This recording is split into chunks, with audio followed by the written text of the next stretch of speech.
Oke, bismillahirrahmanirrahim. Assalamualaikum warahmatullahi wabarakatuh. Teman-teman sekalian, untuk mata kuliah kebijakan dan program pendidikan masyarakat, ini adalah pertemuan terakhir sebelum nanti teman-teman menginjak pada UTS dan analisis tugas ya, tugas yang lain.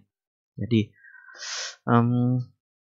persiapkan dengan baik, karena saya berharap pada akhirnya nanti teman-teman bisa menghasilkan sebuah produk hasil analisis teman-teman yang mungkin bisa diterbitkan dalam jurnal ilmiah. Saya berharapnya pada ujungnya nanti teman-teman menghasilkan sebuah produk, baik berupa buku, jurnal, atau apapun. Tapi paling nggak teman-teman harus menghasilkan sebuah produk.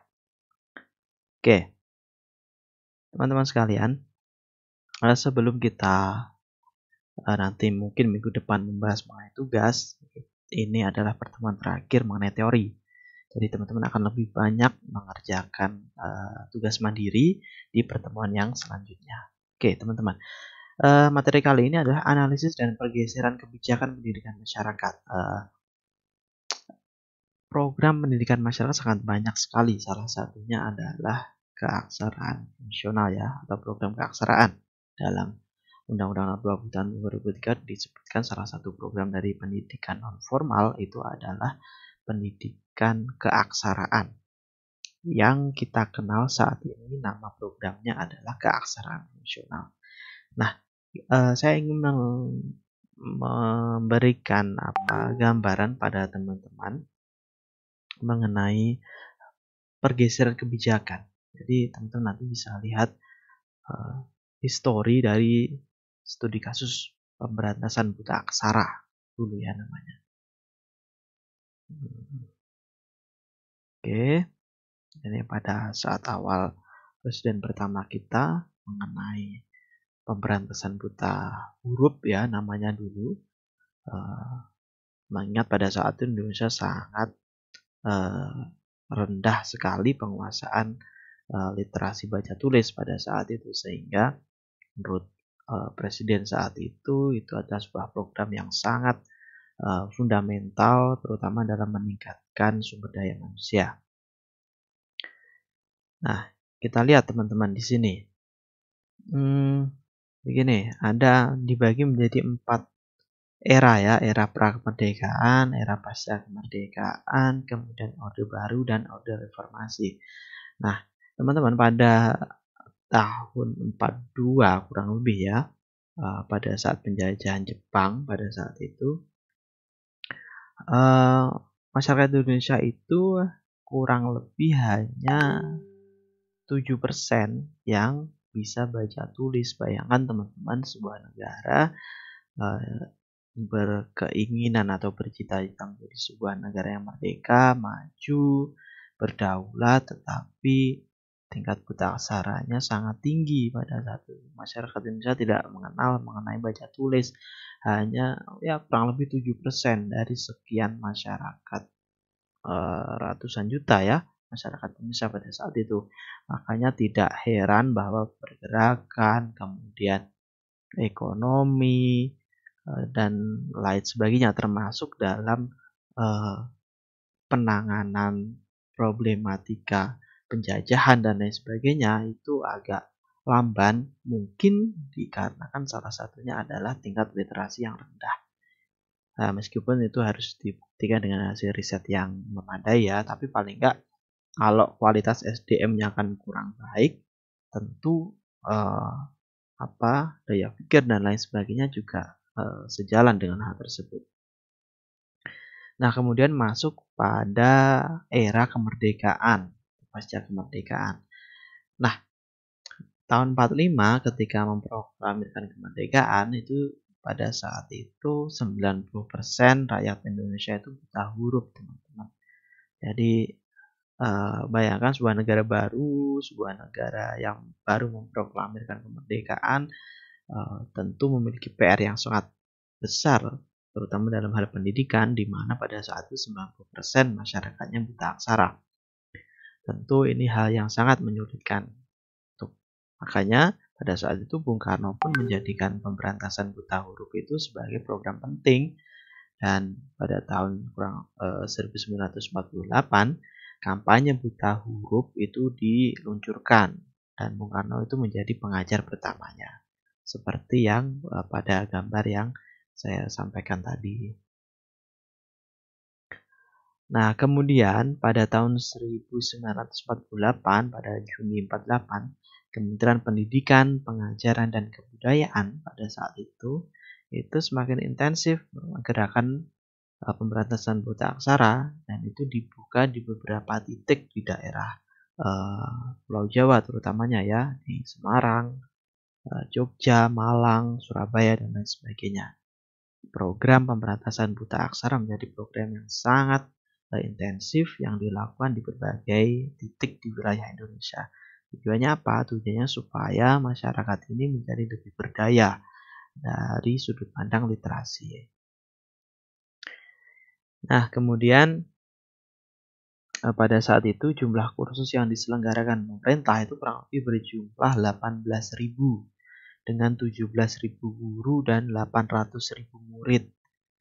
Kemudian itu yang diselenggarakan pemerintah ya, sedangkan yang digelar secara independen itu atau secara mandiri oleh masyarakat itu berjumlah 800-an tempat dengan 500-an guru dan 30 ribuan murid. Jadi bayangkan pada saat itu betapa masifnya gerakan ini karena memang itu menjadi salah satu atau problematika utama literasi pada saat awal-awal kemerdekaan. Kemudian pada tahun 51 pemerintah Indonesia itu menyusun sebuah program 10 tahun pemberantasan buta huruf dengan harapan semua penduduk Indonesia akan melek huruf dalam jangka waktu 10 tahun berikutnya. Namun pada tahun 1960 itu masih ada sekitar 40% orang dewasa yang buta huruf. Jadi kurang lebih baru separohnya lah. Jadi harapannya itu 100% itu bebas buta huruf, tetapi ternyata pada akhirnya setelah 10 tahun programnya itu diselenggarakan itu masih ada 40% masyarakat yang buta huruf. Jadi kemudian setelah evaluasi program tersebut, kemudian Bung Karno itu mengeluarkan sebuah komando untuk menuntaskan buta huruf sampai 1964. Pada saat itu hampir semua organisasi massa itu terlibat ya dalam membebaskan masyarakat dari buta aksara.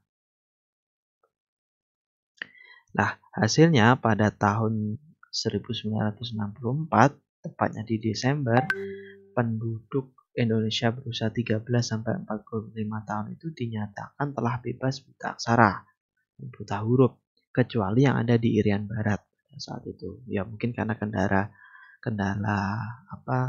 wilayah dan lain sebagainya ya, sehingga pada saat itu pemerintah agak kesulitan mengintervensi kegiatan pendidikan di wilayah Irian yang sekarang disebut dengan Papua. Kemudian masuk pada masa atau era Orde Baru, teman-teman. Nah,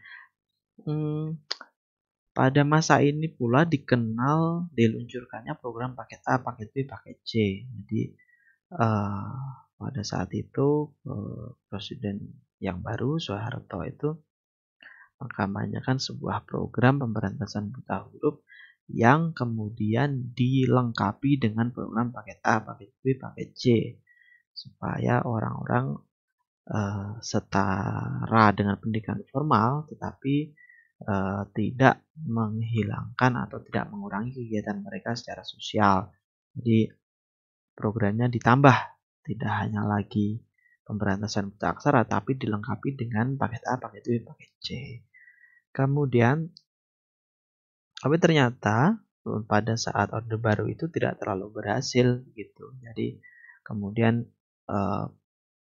pada tahun 2005 itu sekitar ada 13-14 juta orang Indonesia yang masih buta huruf. Pemerintah Indonesia mentargetkan jumlah itu dapat berkurang hingga setidaknya 5 juta orang lagi yang telah membaca, yang mampu bisa baca tulis tahun 2009. Nah, itu berkembang terus sih, teman-teman. Jadi era reformasi sekarang mulai tahun 99 sampai tahun 2021 ini progresnya sangat cepat sekali. Kurang lebih tahun 2000, saya lulus itu 2000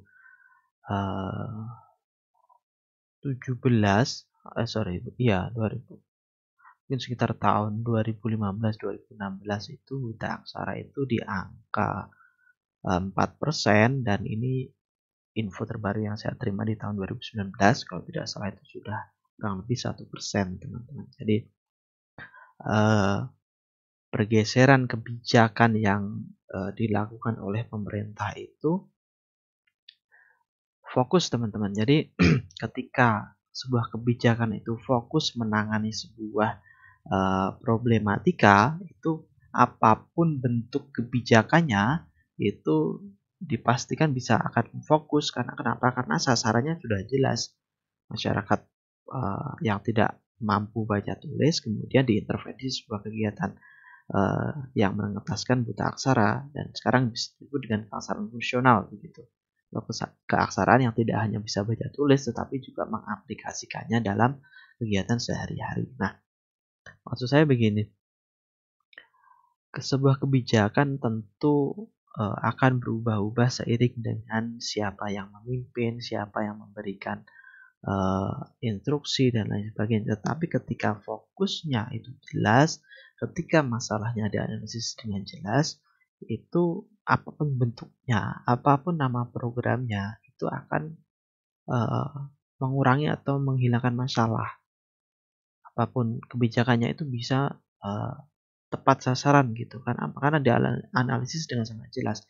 Meskipun dalam prakteknya di lapangan tentu ada kelebihan dan kekurangannya, tetapi paling enggak ketika fokus besarnya itu sama, ketika fokus besarnya itu jelas, itu kebijakan itu berubah nama atau berubah strategi itu sama saja.